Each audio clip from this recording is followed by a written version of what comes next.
Hi, Donna. Thanks for joining me. Thanks, Olivia. Nice to be here talking with you and all of your listeners. Tell me a little bit about you and how you found yourself in an ESG role. Yeah, not the way I probably would have expected. ESG to me, I had no clue what it was back when I was in college and following my accounting path, my degrees in accounting. I'm a CPA by trade, started in public accounting and then went into private where I got my first job 30 years ago at Merck. It's actually a little over 30, and started in accounting and financial, primarily accounting related functions in different roles, general accounting, and then I ended up in a compliance role more recently. And someone tapped me on the shoulder and said, "Oh, Donna, there is something called ESG, Environmental, Social, and Governance, and your skill set and your background might be very helpful in what we're looking to do with it." And it was really around documenting processes, identifying risks, and then identifying controls to mitigate those risks in a very simplistic way. Got involved in a project, and they subsequently posted a position for an ESG controller. And I said, wow, this ESG stuff is pretty interesting, up and coming. I'm going to try this. And that's where it started, Olivia. About a year ago, I was appointed as Merck and Company's ESG controller. And so tell me a little bit about how ESG reporting is structured at Merck and how it's integrated into the larger financial reporting process. Yes. So it's interesting so I work in the controllership part of the organization, which is part of finance. The ESG area is part of our corporate responsibility group within Merck. There is an ESG strategy team that handles ESG strategy, as well as one around reporting. And so that's how we're structured. But interestingly, we have a very strong partnership more recently, probably in the past year or two, as there's been more and more regulations coming forth on ESG. There's been a very natural progression to kind of joining forces from a finance perspective within the ESG controllership and on the ESG reporting and strategy side. So there are two separate areas within the company, but there's not a day that goes by that I'm not speaking to my ESG reporting and strategy arm of the organization. And you mentioned joining forces. So tell me a little bit about collaborating with other departments and integrating ESG considerations into the overall corporate strategy. Yeah, so Olivia, ESG is so interesting because, especially in the corporate environment now, because it is one of those topical things that is spanning all different areas. So I mentioned joining forces. In my career, this is probably one of the biggest areas that I've seen such an exciting change in this particular role, because there's cross collaboration across the entire organization. Environmental, social, and governance topics, they touch everyone in our day-to-day lives and in our work. So within the organization, we see it coming full force because we have various areas. As I mentioned, that the strategy and the reporting side, my area, people within legal, regulatory interpretation. This is a highly cross-functional subject area, which makes for the excitement because the work that we're doing as a project team to prepare for regulatory reporting, whether it be in Europe or whether it be here in the US or just globally, all different areas are involved. It's so exciting. And I love your enthusiasm for it. I imagine it's also quite challenging with things evolving as they do. So tell me about some of the more challenging aspects of staying up to date. And as I said, because the regulatory landscape is changing all of the time, how do you handle that?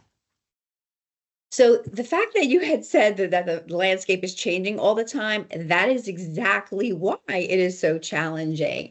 And it's a newer space. Not that there hasn't been focus on environmental, social, and governance topics.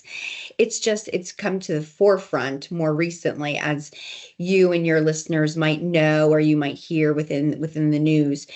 So it's because of that changing environment, I think the challenge continues to be, but I must admit, it's one of the exciting parts of my role that I do like. It's that fast-paced change that makes the interpretation, the guidance that we're getting, ever evolving. And I think that's probably in and of itself, as I listen to your question, the fact that we're in that environment, that is the challenge. It's, I mean, we're managing it, and I think everyone involved in ESG, other ESG controllers, we it comes with the territory, and we think we have an understanding of a regulation today, and then that might change in a couple of weeks. So I think there's an acceptance, Olivia, that we're all learning this together. It's what we call the ESG journey. But that's definitely one of the most challenging parts is just staying on top of everything and being able to pivot and adjust process, adjust the way you're looking at something as there's this ever evolving um, pace at which the regulations are coming. I'm sure it'll stabilize eventually, but this is a focus from a global perspective, rightly so. And so it's a challenge, but it's also one of the positive and great things that I like about the role, to be honest. There's never a dull moment in ESG, is what I say. Yeah, I can imagine. And it is a newer space. And you mentioned that you didn't know about ESG when you were a student, which of course is no surprise. But the as you see people coming into the workplace and specifically into ESG, the ESG space, do you think that they're being adequately prepared? And because we talk a lot about the pipeline issue for finance and accounting, Mhm. and just an issue finding qualified candidates.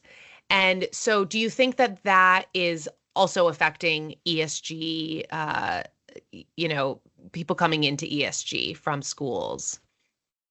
I, I think there's in some respects. So interestingly, my take on it is a little bit different in that I think you do have students coming in now that it's actually quite impressive to me, have awareness of ESG. Unlike to your point, I did not. And I think that from a sustainability and an overall ESG perspective, students have awareness and do have that understanding, at least to some extent. The finance and accounting aspect of it, I think where we struggle sometimes is that interest in finance and accounting may be difficult to find now. And this is a unique area, Olivia, in that it's best in ESG if you have both. And so what's very interesting, and I think is a great opportunity for anyone that may have an inkling that they have interest in finance and accounting, I highly suggest coupling it with something related to ESG. That is an area where I think there'll be much opportunity in the future.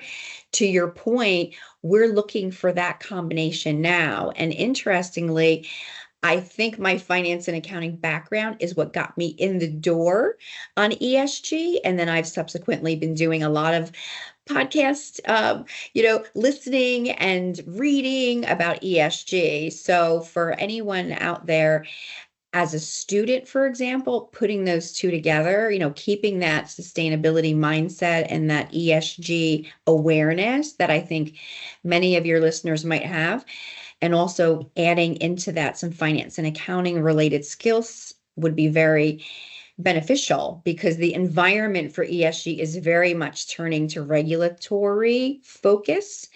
And with that, if you have that finance and accounting background, control mindset, understanding process, very analytical, together, I think is where you're going to see a lot of companies looking for people like that for future roles.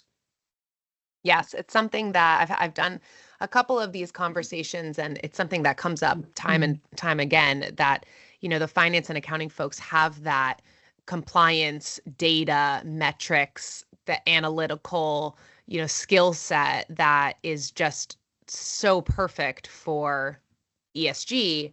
And so what you're saying makes perfect sense. Yeah, and And that's also yeah, why go I ahead. think, Olivia, the a lot of companies, finance is taking a very active role in Mhm. that partnership that I had previously described to you, supporting the ESG types of areas, doing strategy and what have you. So to your point, having both skills is really going to be, I think, quite a hot commodity going forward. Yes. So you mentioned podcasts and doing a lot of reading, and so I want to ask how you stay up to date on the emerging trends and the best practices, and also the importance of peer networking. Like, how do you stay up to date as everything is evolving so rapidly? Yeah, Olivia, it's funny because I have been, like I said, at Merck for 30 years, and this is probably one of the roles in my entire career where I'm actively finding myself in my car driving to work, listening to an ESG podcast, getting mailings from every single ESG related organization I could find and get on that distribution list.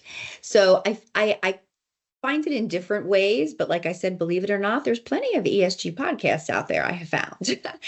The big four accounting firms are another huge source of information. We at Merck have relationships with all of them in different capacities. So I leverage all of their workshops and seminars and conferences. There's actually so much out there that you can get involved in if you're interested in ESG. The other thing that you commented on, which I think is again best exemplified in this particular role from out of my whole career, peer networking, huge. It's actually, I tell people, the favorite part of my job, because never in a position have I been able to interact with uh, colleagues in the same industry and have very open dialogue about, oh, this ESG regulation, how are you doing that? Interesting. We're doing it this way, and we're actively sharing thoughts. I can't tell you how many peer groups, Olivia, that I am on, where we literally just get together for an hour a week and we just talk about what's going on. Such a collaborative environment, and definitely one of the positives of being in this role. As an ESG controller, it's funny, people seek out other ESG controllers because it's such a unique niche position. It's sort of brand new. I have articles about, oh, you're an ESG controller. It's kind of the up and coming position. So every conference I go to, you kind of scroll the lists and I have people coming, oh, you're an ESG controller. Oh, you are too? Let's be friends. And believe it or not, my external network has gotten so broad, which is exciting because I frankly am learning from all of them. And then they connect me with another network.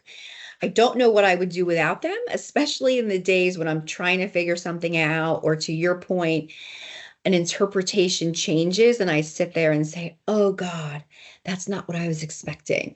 And then have to go and consult with them. So the peer networking aspect, huge, best part of the job. I love that. So, Donna, the last thing I want to ask you is just, where you see this role going in the next 5 years. How do you see it evolving, if you had a crystal ball? So it's an exciting one, I think, for the 5 years ahead. I do not think that ESG controllers are going to be just like an oddity. When I first got appointed last year, it was, I would have to hunt and peck for an ESG controller in different organizations. Now I have people reaching out to me, and the network that we have of ESG controllers is getting much broader.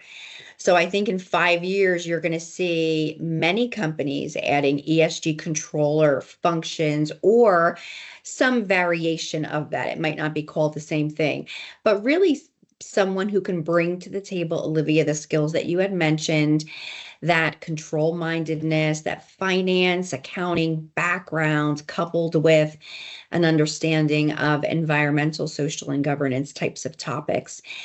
And I do think it's going to continue to expand, evolve. Regulations, I think, are just going to keep coming full force. So I think it might, you might have just a expanding of the size of organizations that are really focused on ESG, meaning within a company, you may have had, when I first started, it was just me, the ESG controller, but I'm building a bit of a group now to be able to support the level of work that we're getting engaged with. So I think the next 5 years are going to be very exciting for anyone in the ESG space. And like I said earlier, certainly a big push for anyone who has ESG interests to keep on going, maybe couple it with some finance, accounting, IT related skills. And I think you will be very marketable in the next, within the 5 years as well as beyond the 5 years. I don't think ESG is going away in any way, shape, or form.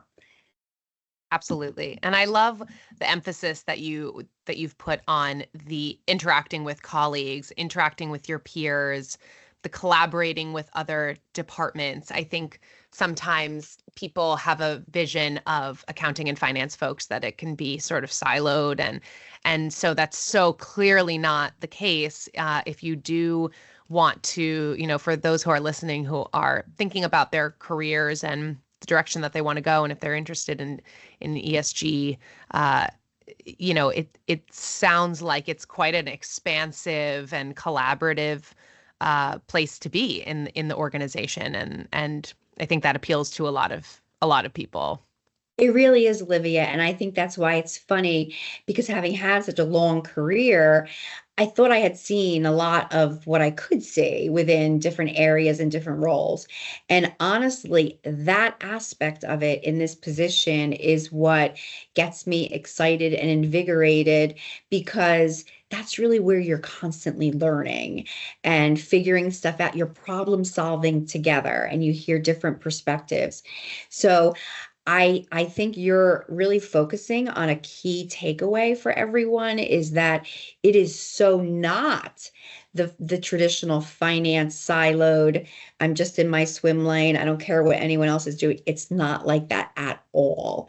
You actually have to be very, I think, good at collaborating and interacting with others. So if that's not your forte, then I would say probably not the way to go. But Right. if it is, it's ever evolving, it's exciting, and you're going to learn a lot by doing Mhm. that. Perfect for the lifelong learners out there, It right? is. It Hmm. is. And like I said, it was intriguing to me, having done so much within my career. I frankly wondered what position's really going to keep that going for me. Yeah. And I am so happy that I took the chance. This role was not defined. There was nothing to go on but gray space. And I said, this could be fun. And it has been. And so I do agree with you that that continuously learning mindset is key in this type of position and role, but it's really where you're going to learn the most and be able to develop some really great skill sets that are so important as you move into other roles and levels within any organization. Hmm. Well, Donna, thank you so much for your time. This was a very interesting conversation, a very inspiring conversation, and your enthusiasm just really comes through. And I really appreciate you taking the time to speak with me today. Absolutely. Great. It was so nice meeting you and talking to you. For a deeper dive into these insights, be sure to download our report, FEI Engage Career Pathway ESG Controller, using the link on the screen.